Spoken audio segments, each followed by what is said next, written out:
میں نے ایک لمبا عرصہ سعودی عرب میں گزارا اور عورتوں کو دیکھا کہ وہ بالکل مردوں کی طرح سجدہ کرتی ہیں. پھر اس کے بعد ریسنٹلی میرا پاکستان جانے کا ہوا اور میں نے وہاں پر جا کر کچھ لوگوں سے صرف ذکر کیا کہ جو ہے وہ لوگ بہت بچ کے سجدہ کرتے ہیں. تو میں نے ان سے ذکر کیا تو ان سب نے اس کو ڈینائی کیا اور کہا کہ نہیں، یہ تو امام ابو حنیفہ کا طریقہ ہے.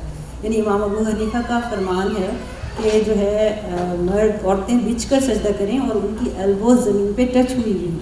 حالانکہ جب ہم کالج میں اسلامیات پڑھتے تھے تو وہاں ایک حدیث تھی کہ اب سجدہ ایسے نہ کرو کہ آپ کی کوہنی زمین سے ٹچ ہو رہی ہو، یعنی کتے کی طرح سجدہ نہ کریں.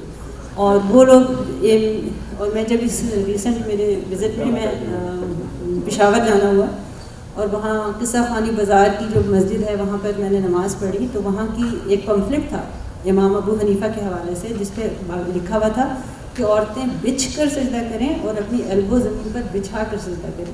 تو آپ پلیز مجھے، میرا سوال جو ہے وہ امام ابو حنیفہ سے متعلق ہے کہ کیا واقعی امام ابو حنیفہ نے ایسا کہا؟ دیکھیے، یہاں پھر وہی مسئلہ ہے کہ ایک چیز ہے مذہب اور ایک چیز ہے کلچر.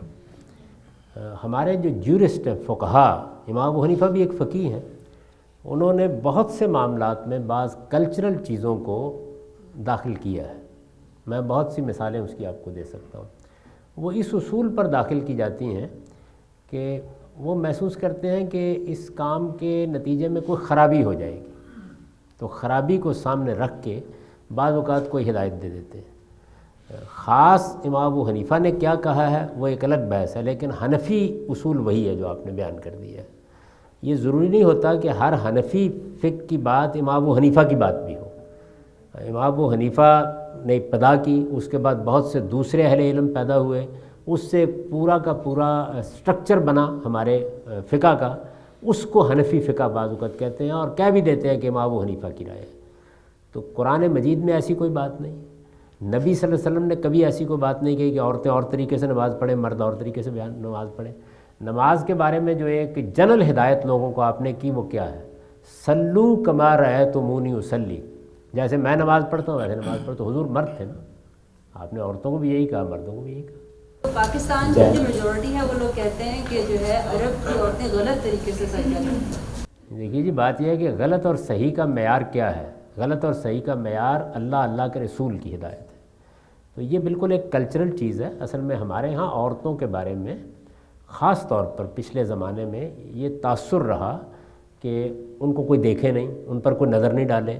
آپ جانتی ہیں کہ ہمارے کلچر میں، آپ کبھی موقع ملے آپ کو تو ہندوستان کے ایک بڑے اسکالر تھے مولانا اشرف علی تھانوی، انہوں نے ایک کتاب لکھی تھی بہشتی زیور. کبھی آپ اس کا مطالعہ کیجئے تو آپ کو اندازہ ہو جائے کہ کلچر کس طریقے سے داخل ہوتا ہے. اب اس میں وہ بیان کرتے ہیں کہ یہ جو عورتیں ہیں ان کو پڑھنا سکھا دیں، لکھنا نہ سکھائیں. کیونکہ لکھنا سکھا دیا تو عشقیہ خط لکھیں گی اور ہمسائے کے گھر میں پھینک دیں گے. یہ مذہب نہیں ہے، یہ ایک زمانے کا آپ کہہ سکتے ہیں کہ تمدن ہے یا تہذیب ہے، اس کے اندر بعض چیزیں پیدا ہو رہی ہیں. ہم نے دیکھا کہ دلی کی تہذیب میں یا ہماری پرانی جو تہذیب تھی اس میں عورتوں کو پابند کیا جاتا، لڑکیوں کو بتایا جاتا تھا کہ تم لوگوں نے کپڑے دھوئے ہیں تو آپ باہر صحن میں نہ ڈالیں. وجہ پوچھیں کیا وجہ ہے؟ غیر محرم کی نظر پڑے گی. اب یہ کوئی اللہ کے رسول نے نہیں کہا، لیکن یہ ہو گیا، اس طرح کی چیزیں ہو گئیں. تو بہت سے ایسے معاملات ہیں جن کا تعلق اس طرح کی کلچرل چیزوں سے. ان کو مذہبی لوگ بعض اوقات اس اصول پر مذہب بنا کے بیان کر دیتے ہیں کہ اللہ اور رسول یہ چاہتے ہیں نا کہ عورتوں اور مردوں کے درمیان کچھ احتیاط رہے. تو اس احتیاط کا ایک پہلو یہ بھی ہے کہ خاتون اس طریقے سے ہاتھوں کو پھیلائے گی تو اس کی بغلوں پر نظر پڑے گی، اس کے کپڑوں پر نظر پڑے گی. اس کو سامنے رکھ کر یہ بنا دیا گیا ہے، ادروائز اس کی کوئی مذہبی بنیاد نہیں. پرنسپل آپ کو بتا دیا کہ جیسے مرد نماز پڑھتے ہیں عورتیں بھی ویسے ہی نماز. اچھا وہ اپنے طور پر کوئی احتیاط کرنا چاہتی ہیں، بسم اللہ، بڑی اچھی بات ہے. اس حد کے اندر جس میں نماز پڑھنی ہے، تھوڑا بہت فرق ہو جاتا ہے. ہر آدمی ہو سکتا ہے میں کھڑا ہوں تو میں ذرا اور طریقے سے، یعنی جن چیزوں میں اللہ تعالیٰ نے اجازت دے رکھی ہے، کوئی بہت اسٹرکٹ نہیں کیا.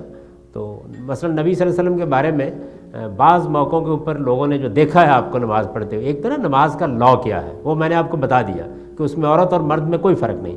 لیکن لوگوں نے حضور کو نماز پڑھتے دیکھا تو کسی نے دیکھا کہ آپ جس وقت سجدے میں گئے تو آپ تھوڑا سا بیٹھ کے پھر اٹھے، کسی نے دیکھا کہ نہیں فوراً اٹھ کھڑے ہوئے. تو اب اس پر بحث ہوتی رہتی ہے، لوگ کرتے رہتے ہیں. یہ اصل میں تھوڑے بہت فرق ہر کام کرنے میں ہوتے ہیں جب آپ کرتے ہیں، ان کی کوئی حیثیت نہیں ہے. تو نہ کوہنیوں میں کوئی مسئلہ ہے، نہ کسی اور چیز میں کوئی مسئلہ ہے. مردوں کی عورتوں کی نماز میں کوئی فرق نہیں ہے، مردوں اور عورتوں کے روزے میں کوئی فرق نہیں ہے، مردوں اور عورتوں کے حج اور عمرے میں کوئی فرق نہیں ہے. یہ سب بالکل ویسے ہی آپ کریں گے جس طرح سے ہم کرتے ہیں.